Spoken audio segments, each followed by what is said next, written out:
আজকে আমরা ব্লাইন্ড 75 এর সেকেন্ড কোশ্চেনটি করব। সো এই কোশ্চেনটি হচ্ছে কন্টেইনস ডুপ্লিকেট। সো আমরা প্রবলেম স্টেটমেন্টটা একটু পড়ি। সেটা হচ্ছে given an integer array nums return true if any value appears at least twice in the array। তার মানে হচ্ছে আমাদেরকে একটা নামস অ্যারে দেওয়া থাকবে, সেখানে যদি কোনো ডুপ্লিকেট এলিমেন্ট পাওয়া যায় সেক্ষেত্রে আমাদেরকে ট্রু রিটার্ন করতে হবে, আদারওয়াইজ আমাদেরকে ফলস রিটার্ন করতে হবে। খুবই সিম্পল একটা স্টেটমেন্ট। সো এখানে আমরা দেখি যে আমাদের একটা অ্যারে দেওয়া আছে 1 2 3 1।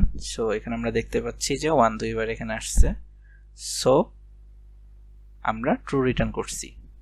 সিমিলারলি এখানে কোনো ডুপ্লিকেট এলিমেন্ট নাই, যার কারণে এখানে হচ্ছে ফলস রিটার্ন করা হয়েছে। সো আমরা আসলে দুইটা অ্যাপ্রোচে প্রবলেমটাকে সলভ করব। প্রথম অ্যাপ্রোচটা হচ্ছে ব্রুট ফোর্স অ্যাপ্রোচ, আর পরবর্তীতে আমরা অপটিমাইজ ওয়েতে এটাকে সলভ করব।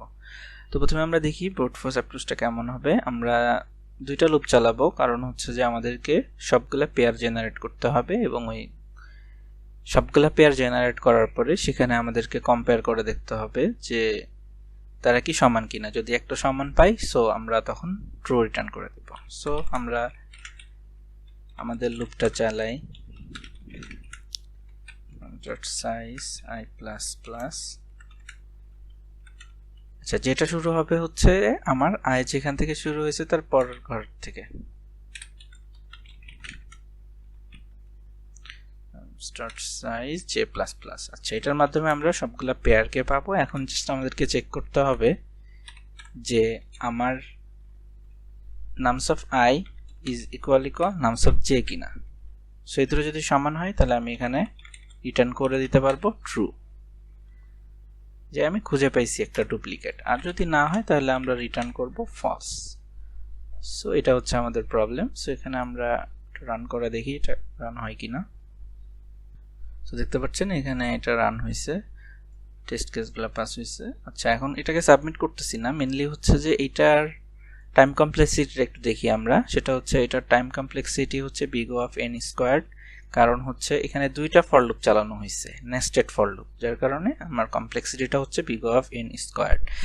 আর হচ্ছে স্পেস কমপ্লেক্সিটিটা আমার এখানে big O of 1, কারণ হচ্ছে আমার এখানে কোনো এক্সট্রা স্পেস আমরা ইউজ করিনি।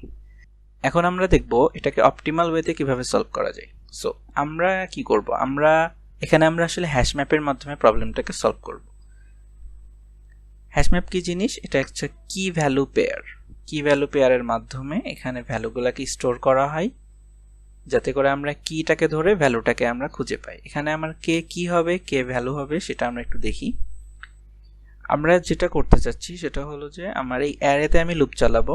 চালানোর পরে আমি এক একটা করে এলিমেন্ট নিব, নিয়ে ওই এলিমেন্টটাকে আমি কি হিসাবে কাউন্ট করব। এখানে যেমন এক পাইছি, একটাকে আমি কি হিসাবে দিই, এই একটাকে আমি কি হিসাবে ধরবো, যে আমার 1 হচ্ছে কি। তো এই কি এর এগেইনস্টে ভ্যালুটা কি রাখবো, ভ্যালুটা রাখবো প্রথমবার যখন পাবো তখন ওইটাকে কাউন্ট করে 1 রাখবো। তার মানে আমি 1 কে একবার পাইলাম। 2 এর ক্ষেত্রেও সেম, এটা আমার কি হবে, কি হচ্ছে 2 আর ভ্যালুটা হচ্ছে 1। 3 এর ক্ষেত্রেও সেরকম, কি হচ্ছে 3, ভ্যালু হচ্ছে 1। এভাবে কাউন্ট করতে থাকবো। কিন্তু সেকেন্ড বার যখন 1 আসবে, তো অলরেডি 1 এর কি এর এগেইনস্টে ভ্যালু আছে 1। সো সেকেন্ড বার যখন পাবে ওইখানে কিটা হয়ে যাবে 2। এবং আমি চেক করব যে আমার এই হ্যাশ ম্যাপের ভিতরে কোনো একটা ভ্যালু 1 এর অধিক আছে কিনা। 1 এর অধিক থাকলেই আমি বুঝতে পারবো যে এখানে আমার ডুপ্লিকেট আছে। সো দেখি আমরা কিভাবে করব। প্রথমে আমরা একটা আনঅর্ডার্ড ম্যাপ নিব, যেটা কিনা C++ এর হ্যাশ ম্যাপ, এটার মাধ্যমে ডিক্লেয়ার করা হয়। আনঅর্ডার্ড ম্যাপ, কি এবং ভ্যালু দুইটাই আমার ইন্টিজার টাইপের। আমি নিলাম আনঅর্ডার্ড ম্যাপ। আমার কাজ হচ্ছে আমি একটা লুপ চালাবো, less than nums.size i++। আচ্ছা, এখন আমি যেটা করব যে কি বানাবো কাকে, ওই অ্যারের প্রতিটা এলিমেন্টকে। তো প্রতিটা এলিমেন্টকে আমি অ্যাক্সেস করব কিভাবে, নামস অফ i এর মাধ্যমে। আর ওইখানে কি রাখবো, প্লাস প্লাস করে দিব। তার মানে হচ্ছে যে আমি কাউন্ট বাড়াচ্ছি, ফ্রিকোয়েন্সি কতবার আসছে এই এলিমেন্টটা। তো এটার মাধ্যমে আমার এই পুরো ফ্রিকোয়েন্সিটা এখানে হয়ে যাবে। সো এবার আমি যেটা করব যে আবারও একটা লুপ চালাবো আমার এই অ্যারের উপরে।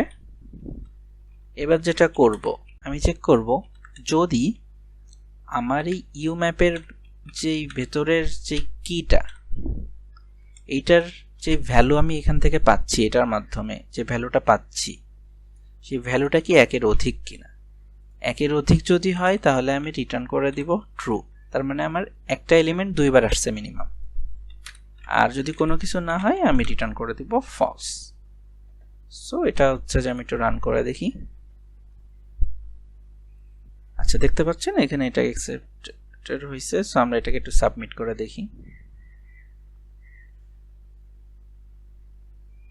সো দেখতে পাচ্ছেন এটা সলভ হয়েছে। সো এটা টাইম কমপ্লেক্সিটিটা একটু বলি, সেটা হচ্ছে যে এটা টাইম কমপ্লেক্সিটিটা আমরা দেখতে পাচ্ছি যে সেপারেট লুপ, যার কারণে আমরা বলতে পারি এটা time complexity big O of n, আর এটার space কমপ্লেক্সিটিও big O of n, কারণ এখানে আমরা এক্সট্রা একটা স্পেস মানে আমাদের হ্যাশম্যাপ যেটা ইউজ করছি সেটার জন্য আসলে এক্সট্রা স্পেস ইউজ করা লাগছে। So that's for today. আশা করি পরবর্তী ভিডিওতে দেখা হবে। আল্লাহ হাফেজ।